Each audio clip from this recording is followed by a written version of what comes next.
Assalamualaikum semuanya, kembali lagi bersama Wong Anime dalam video terbaru mengenai fakta dari para primordial.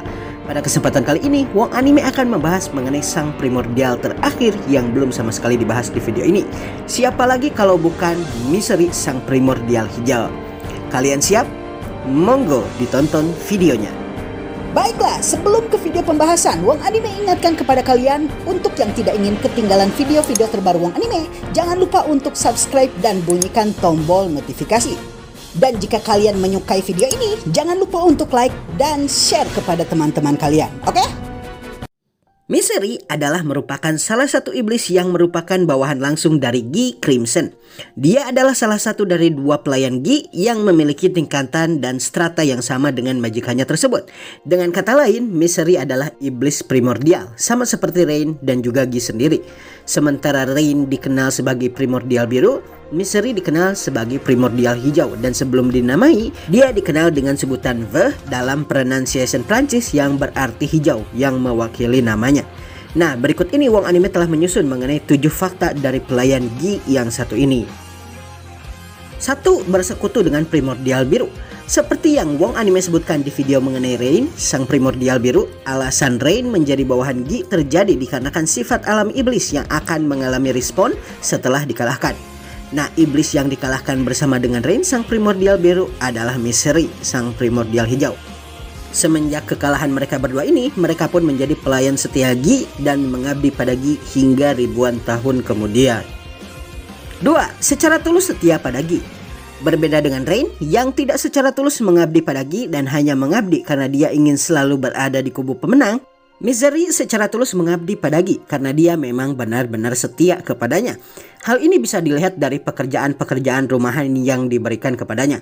Sementara Rain seringkali mengacaukan pekerjaan yang diberikan kepadanya, entah itu mencuci pakaian ataupun melakukan pertarungan, Misery seringkali melakukan pekerjaannya dengan baik. Bahkan Misery lah yang seringkali memarahi Rain apabila pekerjaan-pekerjaan rumah yang ditugaskan kepada mereka tidak beres. Dan ini menunjukkan kalau Misery secara alami memang tulus mengabdi pada Gi, majikan mereka. 3. Dinamai saat duka cita. Hari di mana Misery dan Rain dinamai terjadi ketika peristiwa penghancuran negara super sihir dilakukan oleh Gi. Ketika mereka dipanggil, saat itu terjadi hujan dan kematian yang terjadi di mana-mana membuat teriakan, tangisan, kesedihan, dan duka cita dari para korban pembantaian bisa terdengar dengan jelas. Gi yang menamai dirinya berdasarkan teriakan manusia-manusia malang yang sebelumnya memperbudaknya, kemudian memanggil dua iblis primordial lainnya yang sebelumnya telah menjadi pelayannya di dunia iblis. Dia pun kemudian melakukan berbagai macam uji coba untuk membuat mereka menjadi kuat. Dikarenakan pemanggilan iblis ke dunia kardinal akan membuat kekuatan mereka turun secara drastis dan memiliki kekuatan hanya setingkat Greater Demon General. Karenanya, dia pun mengizinkan kedua pelayannya untuk menggunakan mayat-mayat yang ada di sekeliling mereka, dan mereka pun kemudian memperoleh tubuh berkat tubuh-tubuh tak bernyawa yang bergelimpangan tersebut.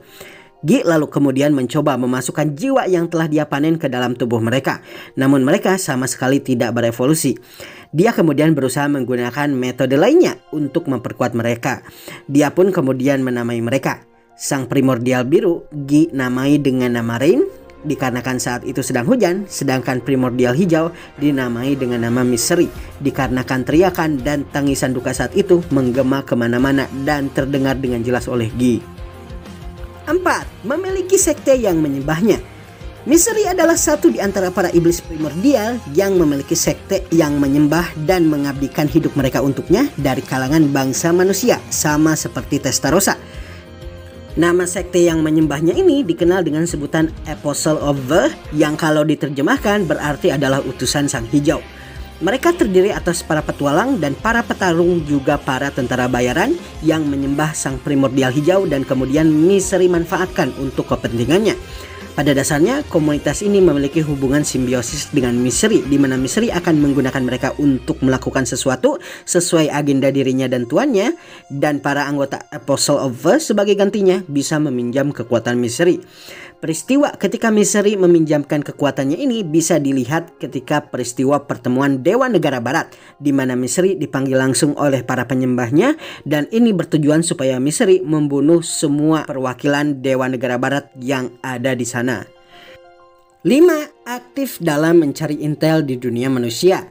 Sebagai salah satu pelayan Gi yang paling setia, Misery memiliki tugas yang paling penting di antara para pelayan Gi lainnya. Tugas penting yang diberikan oleh Gi kepadanya adalah tugas untuk mencari informasi dan perkembangan manusia. Dari penyelamannya di dunia manusia ini, dia pun mendapatkan pengetahuan-pengetahuan baru dari hal yang terbesar, seperti misalnya perkembangan peradaban, hingga yang remeh, seperti misalnya resep masak dan cara efektif membersihkan rumah. Dia memanfaatkan Apostle of the yang merupakan organisasi tentara bawahan yang mengabdi kepadanya untuk mencari informasi mengenai negara-negara lain dan secara aktif menggunakan informasi tersebut untuk melancarkan agenda yang dia punyai. Berkat info-info dari Misery lah, Gi pada akhirnya mampu melakukan tugasnya sebagai mediator dengan sangat baik. 6. Berperan aktif di invasi tahunan iblis. Selain berperan dalam pencarian informasi di wilayah manusia dan wilayah Raja Iblis lainnya, Misery juga berperan penting dalam penyerangan berkala yang sering dilakukan oleh Gi kepada wilayah negara-negara barat. Penyerangan ini sering dilakukan supaya manusia selalu waspada dan tidak terjebak dalam arogansi yang seringkali menjadi sumber kehancuran bagi mereka. Nah, dalam penyerangan tahunan ini, para pelayannya biasanya aktif dan akan memberikan kontribusi mereka pada pertempuran. Walaupun Misery sendiri sudah cukup sibuk dengan mencari informasi dan intel yang bisa digunakan untuk memperlancar invasi para iblis ini, dia tetap berperan ikut dalam pertempuran ataupun konspirasi, seperti yang terjadi pada peristiwa ketika Testarossa menjadi perwakilan negara Tempest di pertemuan Dewan Negara Barat. 7. Mundur lawan Testarossa. Ketika invasi iblis terakhir terjadi ke negara barat, maka Five Grand Elder berkonspirasi untuk menghancurkan dewan tersebut yang menurut mereka memiliki kemungkinan besar akan dikuasai oleh Raja Iblis Rimuru yang telah diterima secara terbuka oleh para anggota Dewan Negara Barat. Maka salah satu dari mereka kemudian menyewa tentara bayaran yang dikenal dengan sebutan Apostle of the. Tujuan mereka hanya satu, membunuh seluruh perwakilan Dewan Negara Barat di pertemuan tersebut dan membuat wilayah manusia berada dalam keadaan perang, juga menghentikan penguasaan Raja Iblis Rimuru di Dewan tersebut. Tanpa mereka sadari, Rimuru ternyata mengutus Primordial Putih yang telah menjadi bawahannya, yaitu Testarossa, untuk mewakilinya di Dewan tersebut. Salah satu Five Grand Elder yang hadir di pertemuan ini kemudian menyuruh tentara bayaran untuk membunuh Testarossa, dan anggota Apostle of the yang mereka sewa kemudian memanggil Misery untuk melakukan tugas tersebut. Misery akhirnya kemudian terpanggil, namun melihat kalau Primordial Putih ada di depannya dan bukan hanya itu, telah mendapatkan nama dan juga tubuh fisik, maka mau tidak mau Misery pun mundur dan pada akhirnya meninggalkan mereka yang telah memanggilnya. Dia kemudian melaporkan perkembangan ini pada Gi, dan laporannya ini pada akhirnya berujung dengan sakit kepalanya Gi akibat peristiwa ini. Baiklah semuanya, itulah 7 fakta mengenai sang primordial terakhir Misery. Wong Anime akan update terus video-video di channel ini, jadi pantengin terus channel ini. Dan dengan ini Wong Anime mengakhiri videonya. Assalamualaikum dan sampai jumpa lagi di video selanjutnya.